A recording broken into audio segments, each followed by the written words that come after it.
बिस्मिल्लाहिर्रहमानिर्रहीम। अस्सलाम वालेकुम स्टूडेंट्स। आज हम अपना नेक्स्ट चैप्टर स्टार्ट करने जा रहे हैं, chapter number 27, that is man and his environment. ठीक है, मैन और एनवायरनमेंट का आपको पता है कि बहुत ज़्यादा जो है वो करीबी ताल्लुक़ है। ठीक है, बाकी स्पीशीज़ की तरह इंसान भी इस अर्थ का जो एनवायरनमेंट है उसका हिस्सा है।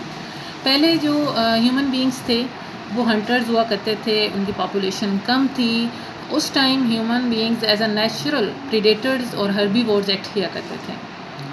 लेकिन जैसे जैसे उन्होंने एग्रीकल्चर लाइफ को अडॉप्ट किया, एग्रीकल्चर स्टार्ट की, फील्ड स्टार्ट की ऑलमोस्ट 10,000 ईयर्स पहले, तो ह्यूमन पॉपुलेशन बढ़ती गई।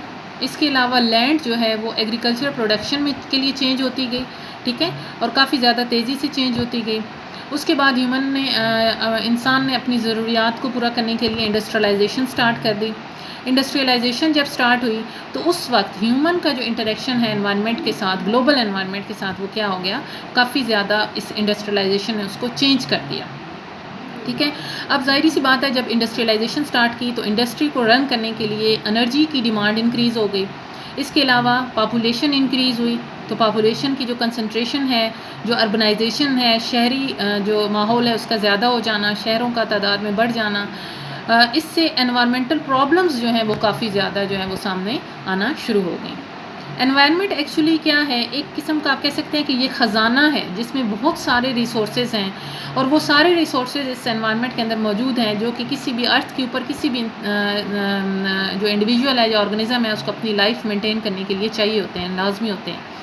तो एनवायरनमेंट उन सारी चीज़ों का, like food, shelter, clothing, fuel, इन सब चीज़ों का डायरेक्ट या इनडायरेक्ट सोर्स है ह्यूमन बीइंग्स के लिए। ठीक है, तो ये जो एनवायरनमेट के अंदर, जो एनवायरनमेंट जिन रिसोर्सेज का ट्रेयर है, जिन रिसोर्सेज का ख़जाना है, उसके अंदर जो रिसोर्सेज प्रेजेंट हैं वो बेसिकली 2 टाइप्स के रिसोर्सेज हैं।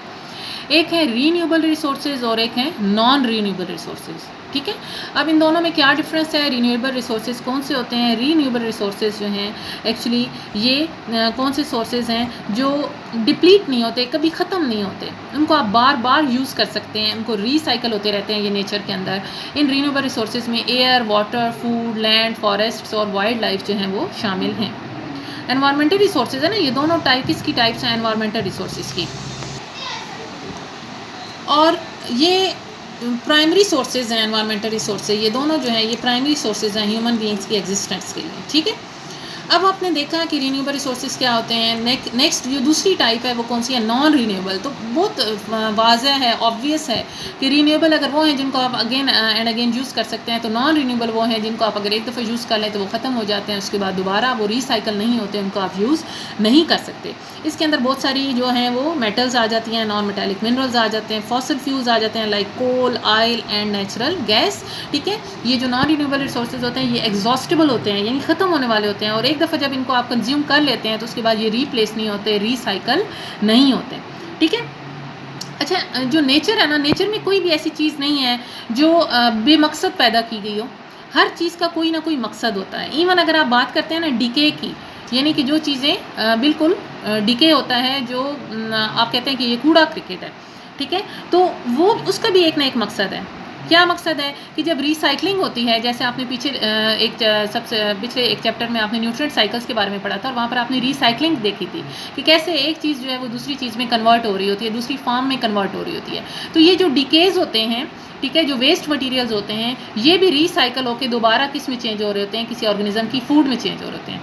और वो फूड क्या हो रही होती है, ये आप देखें एक साइकिल है, रिसाइकलिंग का साइकिल है कि डीकेज फूड में कन्वर्ट हो रहे हैं, फूड को कंज्यूम किया जा रहा है, और कंज्यूम होने के बाद वो फूड किस फॉर्म में दोबारा आ रही है, डीके की फॉर्म में, और वो डीकेज जो है वो दोबारा किस में चेंज हो रहे हैं, फूड में चेंज हो रहे हैं। ठीक है, तो कोई भी चीज़ बेमकसद नहीं है। इवन के डीकेज भी जो हैं ये एज अ वेस्ट आप उनको नहीं कह सकते। ठीक है, जो डेड मटेरियल्स हैं, डीके वगैरह, ये सब जो हैं वो रिसाइकल होकर किसी लिविंग थिंग्स की क्या बन जाते हैं, फूड बन जाते हैं। ठीक है, इस फूड को फिर क्या किया जाता है, कंज्यूम किया जाता है, वो इसमें डीके में कन्वर्ट हो जाती है और दोबारा क्या बन जाती है, फूड बन जाती है। ये क्या होता है, एक न्यूट्रिएंट साइकिल होता है, एक प्रोसेस है जिसके ज़रिए फूड जो है वो लिविंग थिंग्स को मिल रही होती है। अब ये न्यूट्रिएंट साइकिल के ज़रिए एनवायरनमेंट के अंदर एक बैलेंस रहता है। ठीक है, बैलेंस रहता है, रिसाइकलिंग के ज़रिए बैलेंस रहता है। ये बैलेंस अपसेट कब होता है, किसी भी साइकिल के अंदर जो बैलेंस है वो अपसेट कब होता है, उसकी 3 कंडीशंस हैं। सबसे पहले कि या तो फूड प्रॉपरली प्रोड्यूस नहीं हो रही, काफ़ी नहीं है जो फूड प्रोड्यूस हो रही है वहाँ पर रहने वाले ऑर्गेनिजम्स के लिए, उस एनवायरनमेंट के अंदर रहने वाले ऑर्गेनिजम्स के लिए काफ़ी नहीं है। सेकेंडली, वहाँ पर जो फूड प्रोड्यूस हो रही है वो ज़्यादा कंज्यूम हो रही है, यानी इतना रिसोर्सेज इतने नहीं है जितने कि वो यूज़ हो रहे हैं। हो सकता है ज़्यादा नंबर ऑफ इंडिविजुअल्स के ज़्यादा होने की वजह से, पॉपुलेशन इंक्रीज़ होने की वजह से फूड जो है वो ज़्यादा कंज्यूम हो रही है, लेकिन प्रोड्यूस इतनी नहीं हो रही जितनी कंज्यूम हो रही है। थर्ड क्या हो सकता है कि जो डिकेड न्यूट्रिएंट्स हैं वो दोबारा किसी वजह से, न्यूट्रिएंट साइकिल के अंदर किसी भी डिस्टर्बेंस की वजह से जो डिकेड न्यूट्रिएंट्स हैं वो दोबारा ग्राउंड में रिटर्न नहीं हो रहे हैं, वो दोबारा फूड नहीं बन रहे हैं। तो ये 3 कंडीशंस हैं जो किसी भी न्यूट्रिएंट साइकिल को क्या कर रही होती हैं, अपसेट कर सकती हैं। ठीक है, वैसे तो ये न्यूट्रिएंट साइकिल क्या होता है कि एक बैलेंस रखता है। ठीक है, तो ये 3 कंडीशंस हैं जो उसको क्या कर रही होती हैं, अपसेट कर रही होती हैं।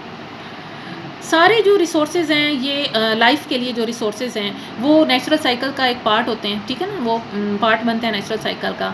ये जो साइकिल्स हैं ना, इनका कोई एंड नहीं होता, कोई बिगनिंग नहीं होती, ये चलते रहते हैं, कोई एंड और बिगनिंग इनकी नहीं होती। और इन साइकिल्स को चला कौन रहा होता है, नेचुरल साइकिल्स को की जो ड्राइविंग फोर्स है वो कौन सी है, एक्चुअली ड्राइविंग फोर्स क्या है, सन है जो कि एनर्जी प्रोवाइड कर रहा होता है। ठीक है, अब जो अर्थ है, अर्थ एक सेल्फ सस्टेन्ड यूनिट है। ठीक है ना, अर्थ का एनवायरनमेंट है, अर्थ एक सेल्फ सस्टेन्ड यूनिट है। सेल्फ सस्टेन्ड का क्या मतलब है कि उसके अंदर जो रिसोर्सेज हैं, जो रीन्यूएबल हैं, नॉन रीन्यूएबल हैं, हर चीज़ को वो अपने अंदर उसने एक बैलेंस किया हुआ है। अर्थ के अंदर वो सारी चीज़ें रिसाइकल हो रही हैं, हर एक जो लिविंग ऑर्गेनिजम्स हैं उनकी ज़रूरियात पूरी हो रही हैं, सब कुछ जो है वो उसके अंदर हो रहा है, बाहर से उसके अंदर कुछ नहीं आ रहा। ठीक है ना, हम वो कहते हैं कि we are in our own spaceship, कि हम अपनी स्पेसशिप में हैं, यहाँ पर कोई चांस नहीं है कि आपको अर्थ के अंदर जो रिसोर्सेज हैं आपके पास वही रिसोर्सेज हैं, अर्थ में मौजूद जितनी भी ऑर्गेनिजम्स हैं सबके लिए वही रिसोर्सेज हैं, बाहर से कोई रिसोर्सेज नहीं आ रहे, कोई रिसोर्सेज जो हैं वो इंक्रीज़ नहीं हो रहे, बल्कि अर्थ में मौजूद जो वसाइल हैं बस वही रहेंगे। ठीक है, तो इसलिए उनको क्या करना होगा, वाइजली यूज़ करना होगा उनका। अब बिला मकसद जो यूज़ होगा उनको ज़ाया करना जो है वो अपने लिए और अपनी आगे आने वाली जो नस्लें हैं उनके लिए क्या होगा, नुकसानदेह होगा। ठीक है, कि अगर उसमें कोई नॉन रिन्यूएबल रिसोर्सेज हैं जिनको आप यूज़ किए जा रहे हैं और उसकी वजह से फिर क्या हो गया, अगर वो ख़त्म हो गए तो फिर आपके पास उन रिसोर्सेज के आने का कोई चांस नहीं होगा। ठीक है, अब अगर रिन्यूएबल रिसोर्सेज की अगर एग्जांपल्स को देख लें, हमने देखा दोनों टाइप्स को, दोनों की जो है वो डेफिनेशन हमने देखी, और उसके बाद अगर हम देखें कि जो रिन्यूएबल रिसोर्सेज हैं उनकी एग्जांपल को अगर हम देखना चाहें तो उसमें सबसे पहले रिन्यूएबल रिसोर्सेज की हमने डेफिनेशन जैसे पढ़ी कि ये वो रिसोर्सेज हैं जो अगेन एंड अगेन यूज़ होते हैं। ठीक है, और नेचुरल साइकिल यहाँ पर मौजूद होते हैं जो इनको क्या करते हैं, या इनके अंदर इन रिसोर्सेज को रीयूजेबल बनाते हैं, इसलिए हम इनको रिन्यूएबल रिसोर्सेज कहते हैं। इनमें सबसे पहले हम एयर का जिक्र करते हैं। एक्चुअली एयर क्या है, एयर की अगर हम डेफिनेशन को चेक करें तो it is several kilometre thick blanket of atmosphere surrounding the earth. ठीक है, बहुत इंपॉर्टेंट नेचुरल रिसोर्स है। इसकी कंपोजिशन को देखें तो इसकी कंपोजिशन में नाइट्रोजन जो है वो इसमें 79% प्रेजेंट होती है, ऑक्सीजन 20% है, कार्बन डाइऑक्साइड जो है वो 0.03% है। इसके अलावा नोबल गैसेज जो हैं कुछ ट्रेसेस में प्रेजेंट होती हैं, इनर्ट गैसेज जिनको हम नोबल गैसेज कहते हैं। ऑक्सीजन जो एयर के अंदर मौजूद है, अब उसका क्या फंक्शन होता है, वो रेस्पिरेशन में यूज़ होती है। ठीक है, और इसके साथ ही जो कार्बन डाइऑक्साइड और नाइट्रोजन है वो नेचुरल साइकिल में एक नेचुरल साइकिल के क्या है, रॉ मटेरियल हैं, जहाँ पर फूड प्रिपेयर हो होती है और बाकी जो सब्सटेंसेस जो कि लिविंग सिस्टम्स रिक्वायर कर रहे होते हैं वो प्रिपेयर हो रहे हैं। ठीक है, इसके अलावा एयर जो पोल्यूटेड एयर है वो कौन सी होती है, एयर पोल्यूटेड हो रही है, क्यों हो रही है, क्योंकि इंडस्ट्रियलाइजेशन और ऑटोमोबाइल्स जो है उनकी वजह से एयर पोल्यूट हो रही है। ठीक है, तो पोल्यूटेड एयर के अंदर जो है वो बहुत सारी गैसेज मौजूद होती हैं, लाइक कार्बन मोनोऑक्साइड है, इसके अलावा हाइड्रोकार्बन्स और ऑक्साइड्स ऑफ नाइट्रोजन और सल्फर इसके अंदर प्रेजेंट होते हैं। अब ये जो पोल्यूटेड एयर है इसके इफ़ेक्ट्स क्या हैं, इसके जो इफ़ेक्ट्स हैं, ग्लोबल इफ़ेक्ट्स हैं इस पोल्यूशन के, वो 2 मेन इफ़ेक्ट्स हैं, greenhouse effect and acid rains, जिनको आप इसी चैप्टर के लास्ट में बहुत डिटेल में पढ़ेंगे। And it was all about today's lecture.